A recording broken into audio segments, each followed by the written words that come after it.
Xi Jinping, the enigmatic strongman behind the red curtain. He rarely raises his voice, yet commands the world's largest population with an iron grip.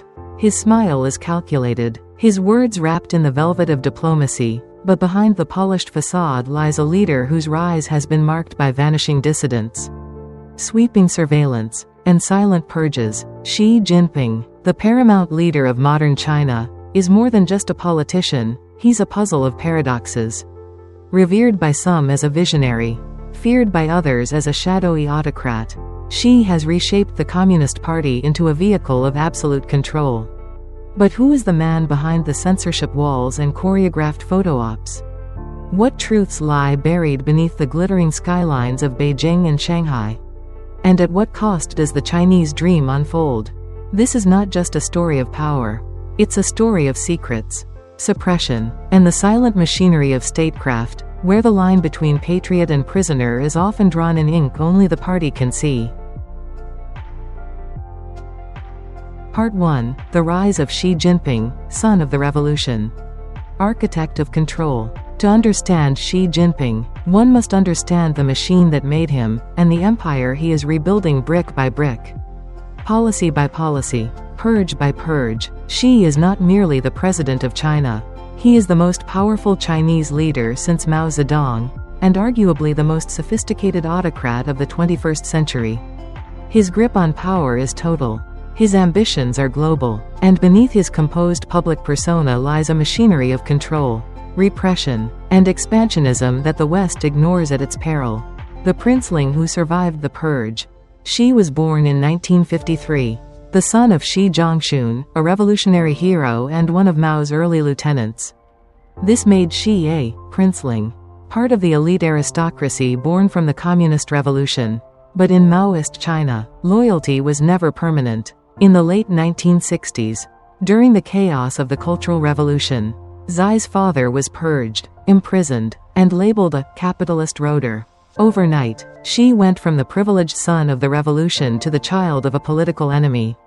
He was banished to the countryside, forced to live in a cave in Shaanxi province, performing backbreaking labor and enduring near starvation. This period, harsh and humiliating, left an indelible mark. But unlike many who became disillusioned with the Communist Party, Xi drew the opposite conclusion. Power must be absolute or it will destroy you. He clawed his way back, joining the party at a time when many youth were rejecting it. Over the next 3 decades, he rose through the ranks with calculated precision, avoiding controversy, building networks, and projecting humility while accumulating influence. The puppet who pulled the strings. By the time Xi was appointed General Secretary of the Communist Party in 2012, most analysts assumed he would be another gray bureaucrat in a long line of technocratic leaders. Some even predicted reform. They were wrong. Xi moved with blinding speed to consolidate power. In the first 2 years of his rule, he launched a sweeping anti-corruption campaign, targeting not just petty officials but major power brokers within the party. Officially, it was about cleaning up graft. In reality, it was a political purge disguised as reform. Dozens of Xi's rivals, some of the most powerful men in China, were arrested, disgraced, and removed. Among them, Zhou Yongkang, former security czar, Bo Xilai, charismatic party boss of Chongqing, hundreds of generals, judges, and state executives. Xi wasn't just eliminating corruption. He was decapitating alternative centers of power. He also moved to control the military, purging its top leadership and placing loyalists in key positions. By 2017, Xi had rewritten the rules of the game. Where his predecessors ruled as first among equals, Xi ruled alone. In 2018, he formalized his control by abolishing term limits, effectively making himself president for life, a move not seen since the Mao era. The Great Reinforcer, rebuilding the cult. Xi's leadership is not just about control, it's about ideology. In his eyes, the Soviet Union collapsed not because of economic missteps, but because of weak ideological commitment. He vowed not to repeat that mistake. Since 2012, Xi has led a massive campaign to rejuvenate Marxist-Leninist ideology, reviving Mao-era tactics like mandatory party study sessions, censorship and thought rectification, surveillance and social credit systems, crackdowns on universities, media, and tech companies. He has also placed himself at the center of this ideological revival. His name and political theory, Xi Jinping thought on socialism with Chinese characteristics for a new era, have been enshrined in the constitution, a status previously reserved for Mao Zedong and Deng Xiaoping. In schools, students now study Xi's speeches. In businesses, executives must attend Xi thought training seminars. Even dating apps and taxi platforms have been forced to integrate party propaganda. This is not leadership, it is a return to personalist dictatorship. An authoritarian for the digital age. Xi Jinping's dictatorship is not of the old kind. He is no bumbling tyrant surrounded by yes men. He is methodical, detail-oriented, and deeply obsessed with control through technology. Under his rule, China has pioneered the world's most advanced surveillance state, including over 500 million eye-powered cameras, a national facial recognition system that can track a citizen across provinces, the social credit system, scoring citizens' behavior and limiting access to housing, jobs, or travel based on perceived loyalty. He has weaponized data, turning apps, phones, and internet habits into tools of political enforcement. This model, tech-enabled totalitarianism, is the blueprint for the 21st century police state. And Xi is exporting it, piece by piece, to regimes across Africa, Southeast Asia, and the Middle East. Part 2, The Repression Machine, Uyghurs, Hong Kong, and the New Cultural Genocide. If Xi Jinping's domestic policy can be summed up in a single phrase, it is this: total control at any cost.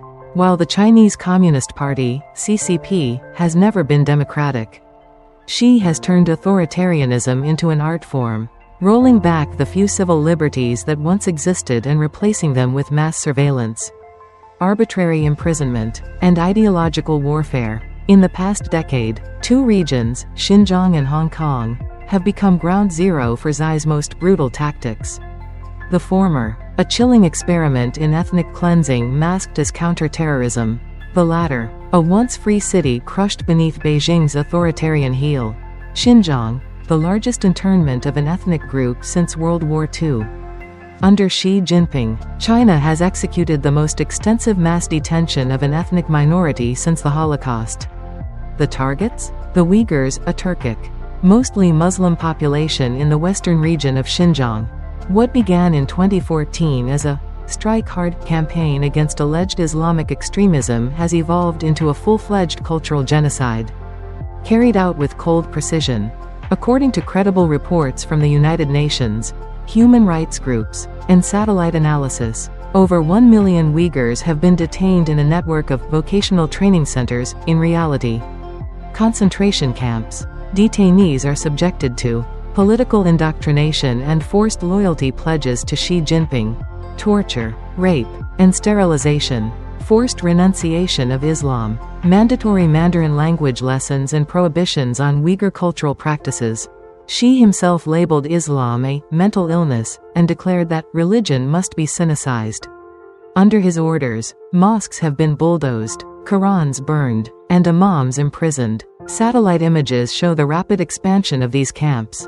Equipped with watchtowers, barbed wire, and internal checkpoints, survivors have described electric shocks, sleep deprivation, and being forced to eat pork, acts of religious humiliation designed to destroy identity. Even outside the camps, the region is an open-air prison. Every resident is subject to biometric surveillance, facial recognition cameras, and AI-driven profiling. Families are forcibly separated. Uyghur women have been sterilized en masse, reducing birth rates in some regions by over 60% in just a few years. Let's be clear, this is genocide, not by bullets, but by bureaucracy, by data, and by forced assimilation, and Xi Jinping is its architect. Forced labor and global complicity.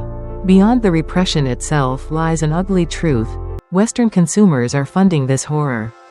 Investigations have revealed that Uyghurs are being used in forced labor schemes tied to global supply chains.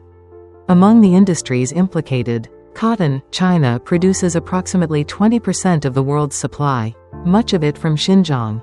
Solar panels, electronics and textiles. Uyghurs are shipped across the country under armed guard, forced to work in factories, often in uniforms, under surveillance. These factories supply some of the world's biggest brands, Nike, Adidas, Apple, and Volkswagen, among others. Xi's China is not just committing atrocities, it is profiting from them, while using economic leverage to silence criticism. The crackdown in Hong Kong, one country, one tyranny. While Uyghurs were being silenced in secret, Xi moved to crush freedom in plain sight, in Hong Kong.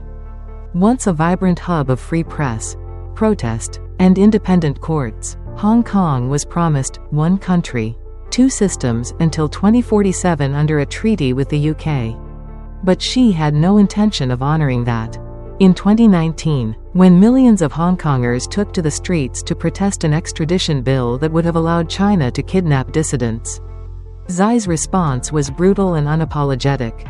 What followed was a systematic dismantling of the city's autonomy. Riot police deployed tear gas, rubber bullets, and mass arrests. Journalists were beaten, arrested, and intimidated. Protest leaders were jailed on trumped-up charges. In 2020, Beijing imposed the national security law, effectively making any dissent illegal. The law is deliberately vague. Terms like subversion and collusion with foreign forces are undefined, allowing the regime to criminalize virtually anything. Its reach even extends beyond Hong Kong, threatening dissidents and journalists abroad. Since then, over 200 pro-democracy figures have been arrested. Independent media outlets like Apple Daily have been shut down. Public libraries have purged books deemed unpatriotic.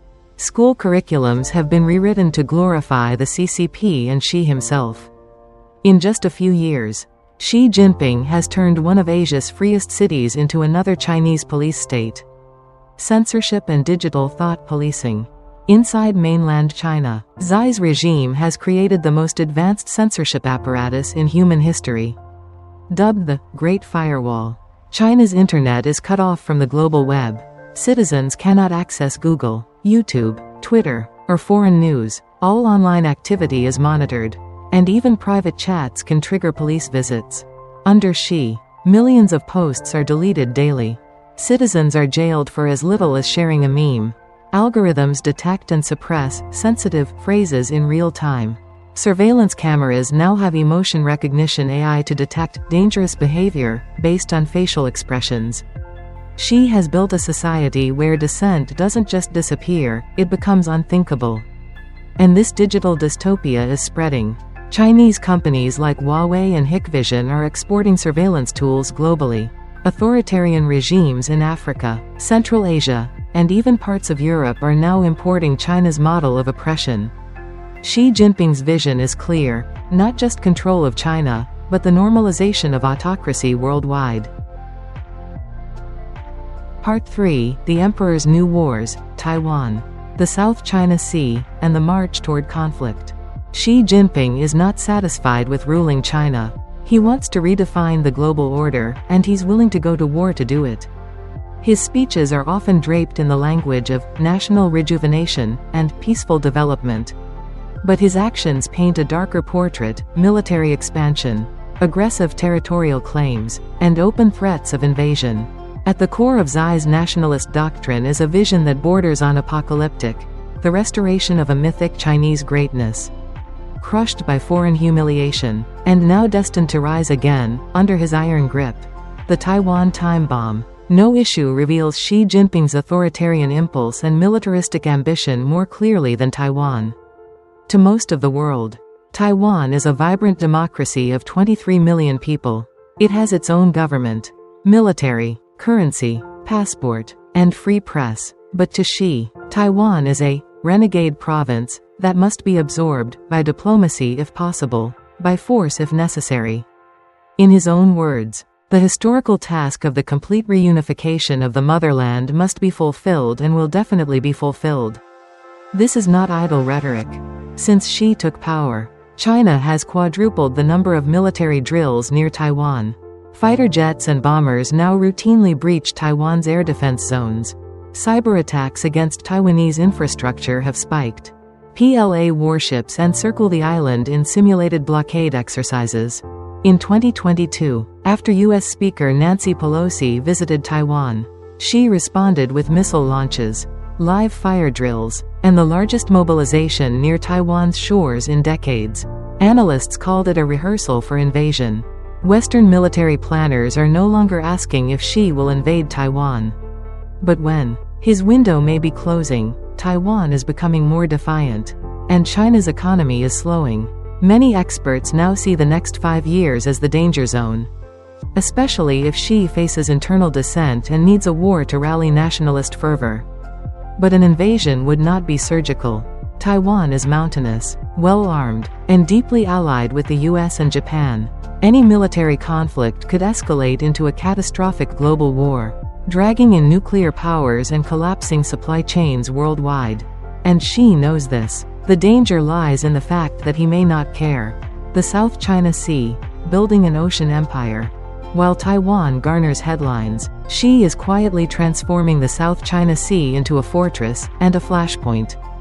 This vast region, rich in oil, gas, and trade routes, is claimed by multiple nations. But Xi has unilaterally declared indisputable sovereignty over nearly all of it, based on vague historical maps that no international court accepts. And then, he did something no other leader dared. He started building islands from scratch. Using dredging ships and military engineers, China has created over 3,000 acres of artificial islands, built runways, missile systems, radar installations, and barracks on them, turned reefs into military outposts, complete with anti-aircraft systems. Despite a 2016 international tribunal ruling that China's claims have no legal basis, Xi dismissed it as a piece of waste paper. Chinese Coast Guard vessels now ram, sink, and water cannon fishing boats from Vietnam and the Philippines. Civilian ships are harassed. Airspace is contested. Every action is designed to bully weaker neighbors into submission. This isn't just about sovereignty. The South China Sea sees over $3 trillion in trade annually. Whoever controls it, controls global commerce. Xi is laying the groundwork for naval supremacy, and setting up a future where Chinese gunboats dictate who sails, who trades, and who bows, weaponizing the military, from peacetime force to war machine. Under Xi, the People's Liberation Army, PLA, has undergone its most aggressive modernization since its founding. What began as a bloated, outdated ground force is now morphing into a high-tech war machine.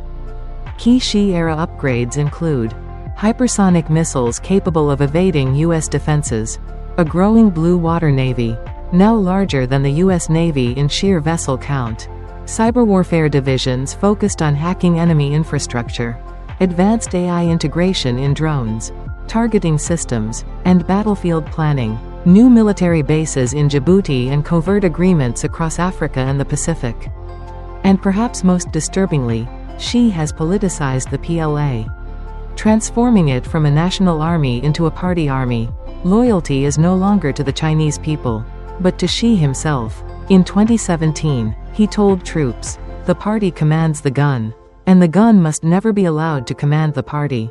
Under Mao, that meant purges. Under Xi, it means readiness for offensive wars against Taiwan, India, or even U.S. forces in the Pacific.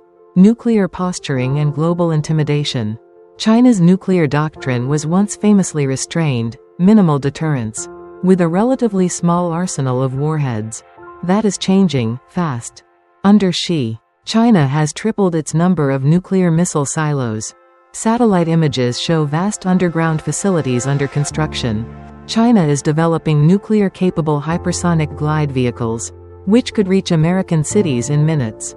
Experts now warn that China may reach 1,000 nuclear warheads by 2030, a staggering shift.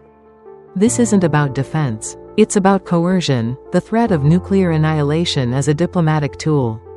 The message to Washington, Tokyo, and Canberra is clear: stay out of our backyard, or we may erase yours. The next World War? Xi Jinping isn't just building a military.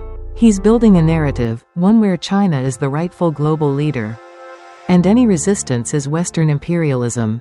His propaganda machine constantly frames U.S. alliances as containment and Japan's defense policies as militarism. Meanwhile, China's own aggression is portrayed as self-defense. This inversion of truth has deadly consequences. Xi has surrounded himself with yes men, purged dissenting generals, and told the world that history is on his side. But like many authoritarians before him, he may be blind to the limits of his power and the catastrophic cost of miscalculation. A single misstep in the Taiwan Strait, a collision in the South China Sea, a cyber attack gone too far, any of these could ignite a war that pulls in the US, Japan, NATO, and China. And if that happens, it won't be a Cold War. It will be a hot one, with the fate of the global order in the balance. Part 4, The Mask and the Mirror, Propaganda, Personality Cults, and the Rise of the Digital Mao.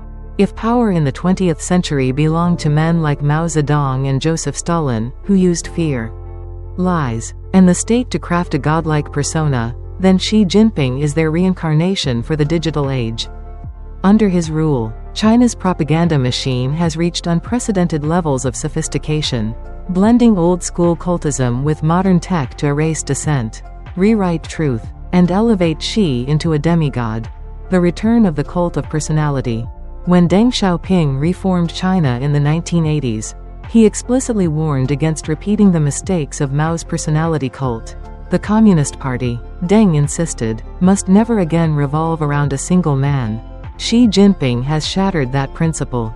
Since coming to power in 2012, Xi has forced state media to refer to him as the core of the party and the people's leader, filled textbooks with glowing references to his guiding thought, ordered his image to be displayed in classrooms, government offices, and even rural homes, celebrated his birthday with orchestrated praise campaigns, turned his speeches into musical theater and animated propaganda.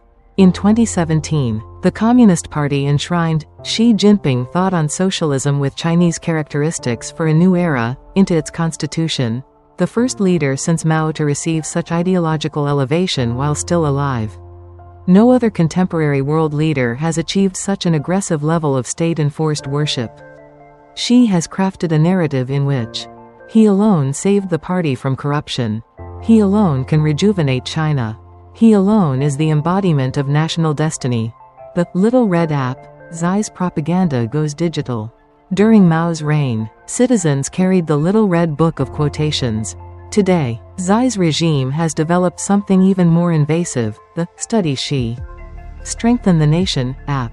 Launched in 2019, this app is mandatory for government employees, teachers, and party members. It pushes daily Xi quotes, policy lectures, and patriotic videos. Users must log in daily and watch speeches, take quizzes on Xi's ideology, earn Xi points that are tracked by superiors, get penalized if they miss content or answer questions incorrectly. This app is not simply educational, it's a surveillance tool. Experts have confirmed it accesses user data, tracks location, and can monitor other apps and messages. In essence, it's Mao's indoctrination, upgraded by spyware and gamified obedience. Silencing the internet, the propaganda police nexus. While Xi floods society with adulation, he's also taken a jackhammer to the free flow of information. Under his orders, the Chinese internet has been turned into a walled-off echo chamber. Key tactics include the Great Firewall, blocks global platforms like Google, Twitter, Wikipedia, and even foreign academic journals. Real-time censorship, AI systems scan WeChat, Weibo, and other apps for sensitive words like Tiananmen, Uyghur, or Taiwan independence. Cyber police, thousands of state employees monitor posts 24/7, deleting millions daily. Mandatory real name registration, every netizen is traceable. Anonymity no longer exists. And when censorship fails, fear takes over. Countless Chinese citizens have been detained for retweeting foreign news, imprisoned for sarcastic memes mocking Xi, disappeared for blogging about protests or corruption. During COVID-19, doctors and citizen journalists who warned the public, like Dr. Li Wenliang, were punished or vanished.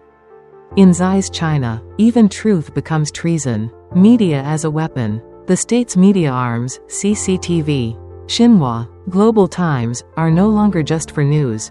They're weapons of mass persuasion, engineered to glorify Xi and discredit the West. Key propaganda narratives pushed under Xi include: Western democracy is chaotic and failing, especially post-Trump and during Brexit. Only strong leadership like Xi's can ensure prosperity. China handled COVID-19 better than the West. The US is a declining empire trying to contain China's rise. These messages are not just for domestic audiences. China's government spends billions annually on global influence campaigns, buying ad space in foreign newspapers, paying influencers on TikTok and YouTube to parrot state lines, opening Confucius Institutes abroad to control narratives on campuses, threatening foreign journalists with visa bans if they cross red lines. The goal is simple: make Xi's dictatorship seem benevolent, and make democracy look doomed. Rewriting history, a future without memory. To maintain the illusion of benevolent supremacy, Xi has declared war on memory itself. Key historical events are now censored in textbooks and media, purged from search engines and libraries, punished if discussed online. These include the 1989 Tiananmen Square massacre, completely erased; the Great Leap Forward famine, rebranded as a weather mishap; Mao's purges, painted as necessary corrections. In 2021, Xi pushed through a historical resolution, declaring his leadership as the natural continuation of China's inevitable rise. Only two other leaders in Chinese history had similar declarations: Mao Zedong and Deng Xiaoping. Xi now claims the past, present, and future all belong to him. In doing so, he has transformed the Communist Party from a government into a quasi-religious movement, with Xi Jinping as its infallible prophet. Part 5: The Hidden Fortunes, Corruption, Family Dynasties, and the Billionaire Emperor.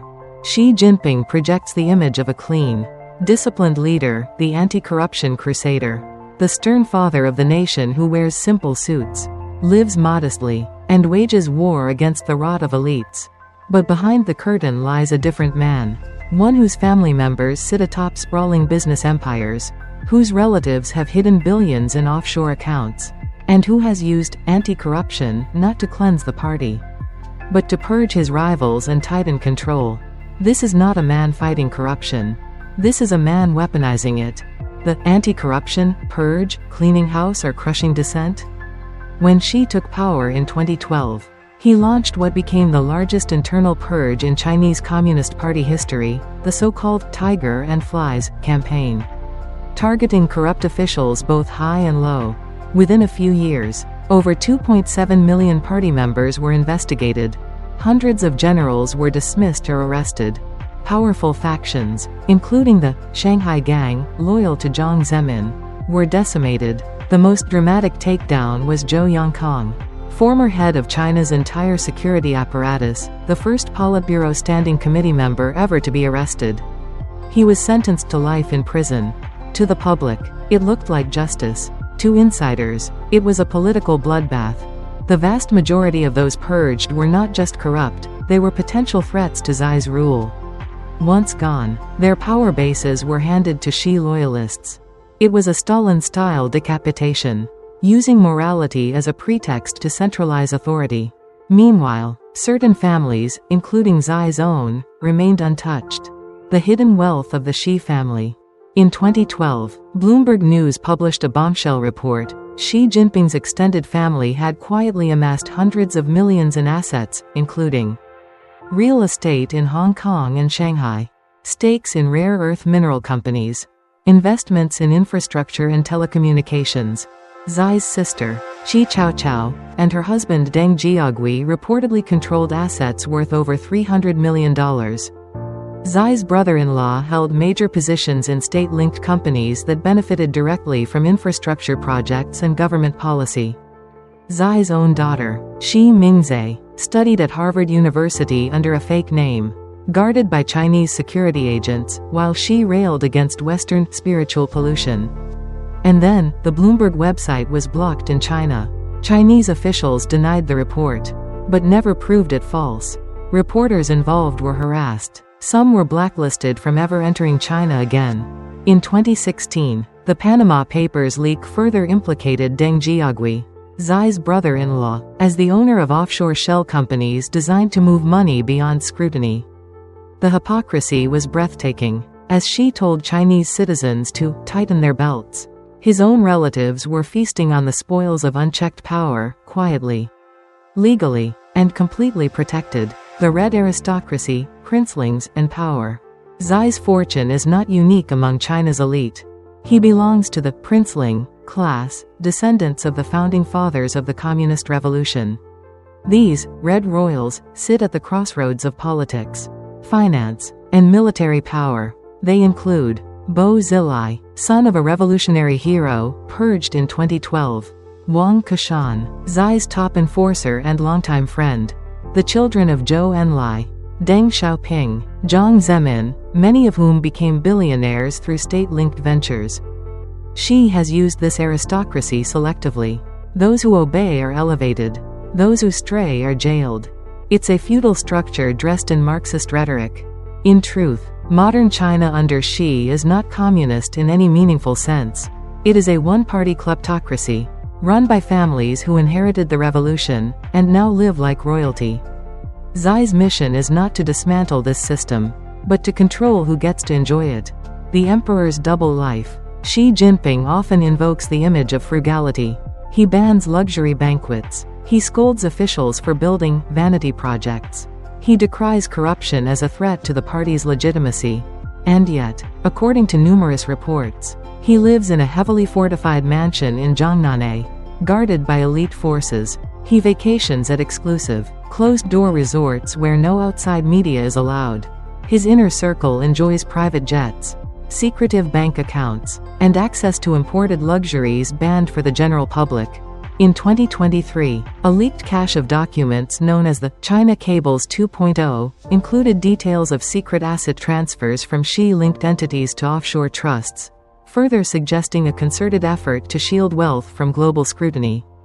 This isn't austerity, it's imperial privilege, cloaked in populism, silencing the whistleblowers. As with all authoritarian regimes, the greatest danger to Xi's image is the truth. That's why China has imprisoned, silenced, or exiled every major journalist, researcher, or financial analyst who tries to expose the ruling elite's wealth. Prominent examples: Caixin journalists, once celebrated for investigative reporting, now heavily censored. Ren Zhijiang, a real estate mogul who called Xi a clown with no clothes, sentenced to 18 years in prison. Xu Zhiyong, a legal scholar who advocated for transparency, disappeared into the prison system. These aren't criminals, they're citizens who asked why the emperor has no clothes. Xi's regime ensures no one can answer.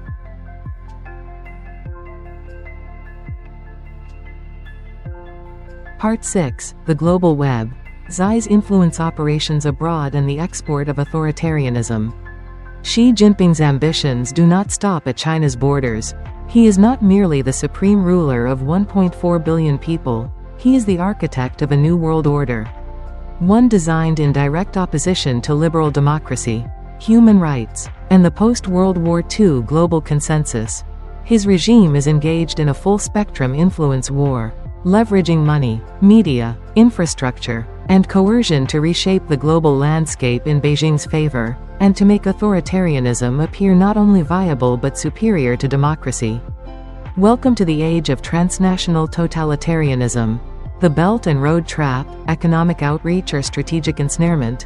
Xi's flagship foreign policy initiative, the Belt and Road Initiative, BRI, launched in 2013, is marketed as an ambitious global development campaign, building roads, ports, railways, and digital infrastructure across Asia, Africa, Europe, and Latin America.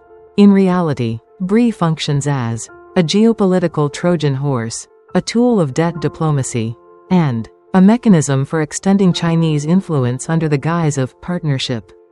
Over 150 countries have signed onto BRI projects, many seduced by easy loans and promises of prosperity. But the outcomes often include unsustainable debt. Nations like Sri Lanka, Zambia and Pakistan have been pushed into default. Strategic concessions. Sri Lanka was forced to lease its Hambantota port to China for 99 years. Loss of sovereignty. China installs its own companies, labor, and surveillance infrastructure on foreign soil. And Beijing never forgets to extract political loyalty in return. Many BRIC countries have voted with China at the UN on human rights issues, remained silent on Xinjiang abuses or Hong Kong crackdowns, joined Beijing's diplomatic chorus against Taiwanese sovereignty. Xi's vision is clear: China at the center, and the rest of the world as tributaries. Influence operations in democracies. China's most disturbing advances are not in the developing world, they're inside liberal democracies themselves.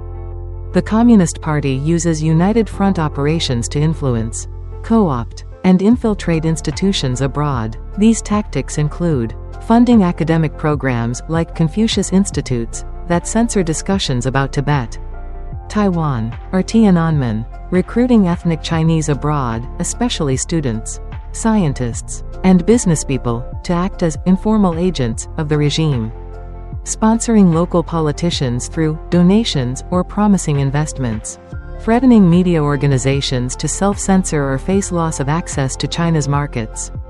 In Australia, members of parliament were exposed for accepting pro-Beijing funding and pushing pro-China policies. In the US, the Thousand Talents program secretly recruited American scientists to transfer cutting-edge research to Chinese state-run entities. In Canada, Chinese operatives were caught attempting to influence election results, using proxy groups and social media to smear candidates critical of Beijing. These are not isolated incidents. They are part of a coordinated, global effort to erode democratic systems from within. Digital colonialism, the export of surveillance and censorship.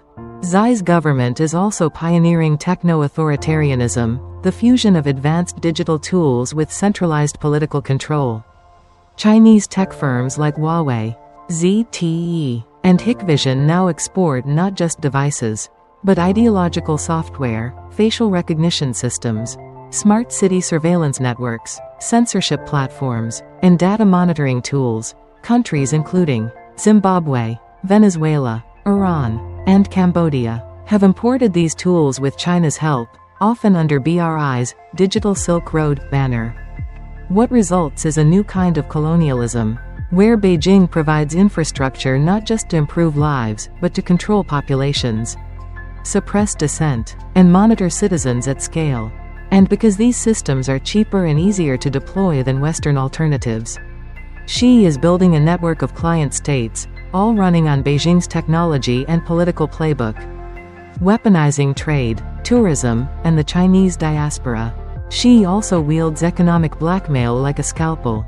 Examples: when Australia called for an investigation into COVID-19's origins, China imposed crippling tariffs on its wine, beef, and barley exports. When South Korea deployed U.S. missile defense systems, Beijing banned group tourism, devastating South Korean businesses. When Norway awarded the Nobel Peace Prize to Chinese dissident Liu Xiaobo, China cut diplomatic and trade ties for 6 years. Beyond that, Xi's regime has attempted to coerce the Chinese diaspora abroad into obedience, often through threats to their families back home. In some cases, police service stations, run by Chinese operatives, have even popped up in foreign cities, harassing and intimidating critics. This is not soft power. This is coercive leverage, exported at scale, shaping international institutions. Xi is also focused on reshaping the very rules of the global order. Under his leadership, China has increased influence in the United Nations, where it now heads multiple key agencies, pushed for cyber sovereignty doctrines that justify internet censorship, used its weight at the World Health Organization to stall investigations during the early days of the COVID-19 outbreak, undermined the WTO, Interpol, and Human Rights Council from within. The goal? Replace the liberal order with one where autocracies set the norms, and where non-interference means no one can hold dictators accountable. The vision: a world safe for dictators. At its core, Xi Jinping's foreign policy is about building a world safe for authoritarianism. A world where Nationalism trumps human rights. Digital tools enforce silence, not freedom. Economic might buys political loyalty. Truth is optional, and obedience is mandatory. In Xi's ideal future, China will not need to conquer the world in the old-fashioned sense. It will merely reshape it, until the difference between Beijing and Berlin, Shenzhen and San Francisco, becomes one of style, not substance. Part 7, The Great Firewall and the New Iron Curtain, Xi Jinping's War on Truth and Transparency. In the 20th century, tyrants burned books, shut down presses, and imprisoned writers. In the 21st century, Xi Jinping just rewrites the code. Under Xi's rule, China has become the most sophisticated information dictatorship on earth, a regime where truth is filtered, dissent is criminalized, and reality itself is curated by algorithms and censors loyal to the party. But this war on information is not confined to China's borders. With vast resources and growing technological clout, Xi is exporting censorship, surveillance, and narrative control across the globe. The new Iron Curtain is digital, and it's being built in real time. The Great Firewall, a nation cut off from the world. Inside China, Xi has perfected totalitarian information control through the infamous Great Firewall, a blend of real-time keyword filtering, website and app bans, state-run disinformation campaigns, and human censors embedded within every platform. Banned terms include not just obvious ones like Tiananmen Square or Falun Gong, but even innocuous code words like 1989 plus tank, Winnie the Pooh, a mocking reference to Xi, NMSL, internet slang meaning your mother is dead, often used to evade censorship. Foreign platforms like Google, Facebook, Twitter, YouTube, WhatsApp, and most foreign news outlets are completely blocked. In their place, China created state-approved clones.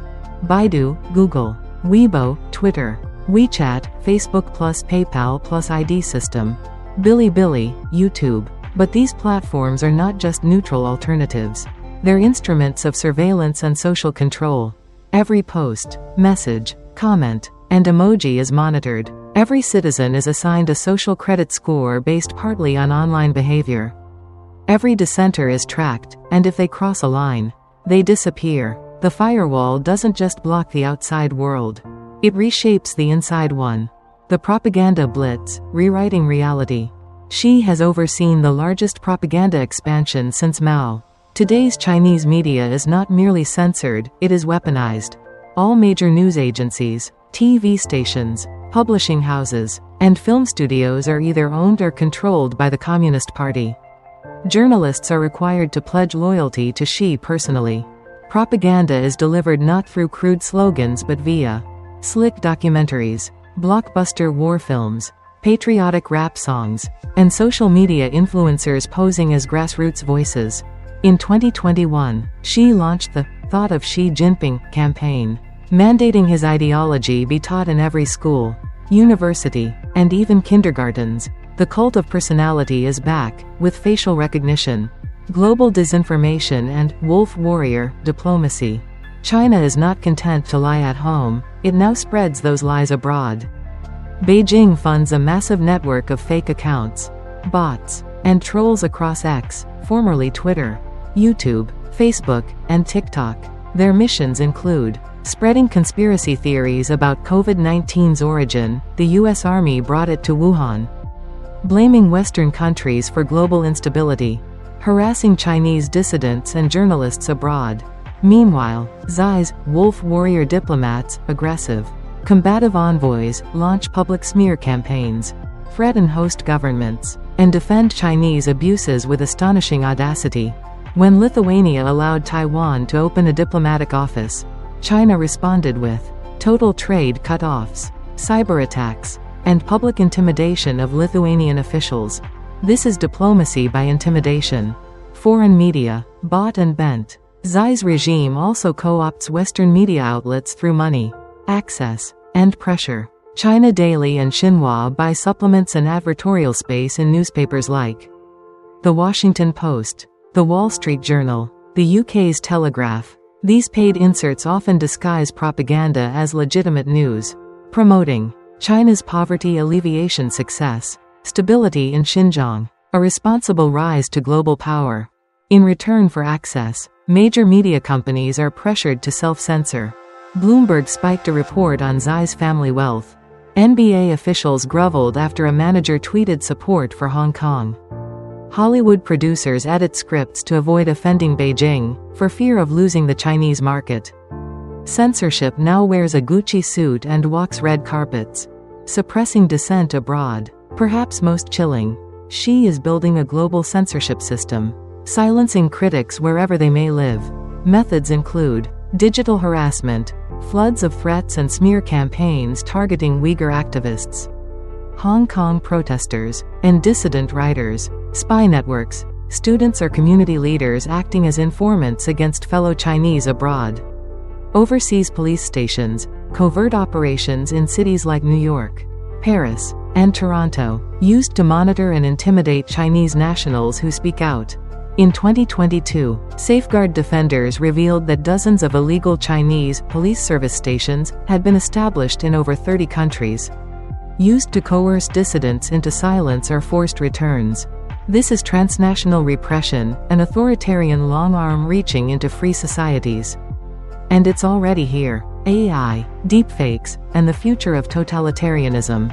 Xi's regime is also betting big on AI-powered propaganda. In the future, fake videos will appear real. AI-generated news anchors will deliver state-scripted stories 24/7. Personalized disinformation campaigns will target individuals based on digital footprints. China's AI systems, built by giants like Alibaba and Baidu, but regulated by the party, are trained not just for efficiency, but obedience. The goal is not just to control what people say. It is to control what they believe to be true. Part 8, Legacy of Control, Xi Jinping and the Global Decline of Freedom. In the long arc of history, there are rulers who build empires. There are others who burn them down. Then there are those like Xi Jinping, who redefine the very nature of power, not with conquest or bloodshed alone, but with data, fear, obedience, and the slow suffocation of truth. Xi's legacy is not yet complete, but already, the effects of his rule are being felt far beyond China's borders, in the weakened spines of international institutions, the eroded trust in democracy, and the increasing normalization of surveillance, censorship, and authoritarian rule. If the 20th century was a battle between democracy and fascism, the 21st century may be a battle between digital freedom and algorithmic dictatorship, with Xi Jinping as the primary engineer of the latter. A new type of dictatorship. Unlike dictators of old, who relied on brute force, secret police, and cults of personality, Xi's model of control is more systematic, more technocratic, and in many ways, more durable. It relies on predictive policing, AI identifying pre-crimes before dissent even happens, social credit scoring, behavior control without bullets, internet balkanization, a fragmented cyberspace where only state-sanctioned truth survives, education indoctrination, generations molded not to question, but to obey. This is authoritarianism made efficient, scalable, exportable, and Xi is happy to sell the blueprint. The end of reform and opening. For decades, Western nations clung to the hope that China would liberalize as it grew richer, that capitalism would lead to democracy, that openness would erode authoritarianism. Xi Jinping has crushed that illusion. Under his watch, civil society has been decimated, independent media has vanished, religious groups are persecuted or co-opted, Hong Kong's autonomy has been destroyed, Tibet remains locked down, Xinjiang turned into a prison, and Taiwan threatened with annihilation. Rather than opening up, Xi's China has closed itself further, while still manipulating and benefiting from global trade, finance, and technology. The West was played, and Xi knows it. The demoralization of the free world. But Xi's most dangerous success may not be in what he's done inside China. It's what he's made the free world accept. Silence in exchange for market access. Compromise in exchange for cheap goods. Self-censorship in exchange for partnerships. Major universities cancel lectures on Tibet or Taiwan to avoid angering Chinese students. Tech companies willingly filter results in China to preserve business. Hollywood rewrites scripts to comply with Communist Party sensibilities. And entire governments, eager for trade, choose silence when China crushes Hong Kong democracy, commits cultural genocide in Xinjiang, or threatens war over Taiwan. This is not diplomacy. It is moral collapse. A world remade in Xi's image. Xi Jinping's ambitions are not limited to his own lifetime. His regime speaks openly about governing the world in line with Chinese characteristics, meaning no universal human rights, no independent media, no inconvenient truths. In his ideal world, dissent is extremism, privacy is a threat, and loyalty to the state is absolute. Already, many regimes are following suit. Russia under Putin echoes Xi's internet model. Iran deploys Chinese-style digital repression. Myanmar's junta purchases Chinese surveillance tech. Zimbabwe, Venezuela, Egypt, and Cambodia all model laws on China's cybersecurity regime. Xi has proven, you can crush freedom, surveil your people, rewrite the past, and still sit at the world's table. That's the most dangerous lesson of all. What comes after Xi? As of now, Xi Jinping shows no sign of relinquishing power. In 2018, he abolished term limits, paving the way for lifelong rule. But one day, his reign will end. The question is, what kind of China, and what kind of world, will he leave behind? Possibilities include a brittle system, ready to collapse under its own contradictions, a superpower locked in permanent conflict with the democratic world, a technologically advanced empire, exporting despotism like a franchise, or worst of all, a world so accustomed to censorship, surveillance, and autocratic efficiency that freedom no longer seems worth defending. A choice for the free world. Xi Jinping is not just a Chinese problem. He is a test for the free world. Will democracies stand together, or be picked off one by one? Will corporations and universities rediscover their conscience, or keep trading it for yuan? Will citizens demand truth and transparency, or settle for comfort and quiet? The battle against Xi's authoritarian model is not just about geopolitics. It is about values, about whether freedom, dignity, and truth still matter in the 21st century. If we fail to answer that challenge, Xi's China will not just rise. It will win. Conclusion. The shadow of the dragon. Xi Jinping set out not merely to rule China, but to reshape the world. He has turned a fragile, post-communist nation into a techno-authoritarian giant, equipped with the tools to monitor, manipulate, and control at unprecedented scale. He has waged war on memory, dissent, faith, privacy, and truth, and in many places, he is winning, but he is not invincible. History teaches us that empires built on fear eventually fall. That lies, no matter how grand, collapse under the weight of truth. The question is not whether Xi's regime will end. The question is, how much damage will it do before it does? And how many free people will remain silent until it's too late?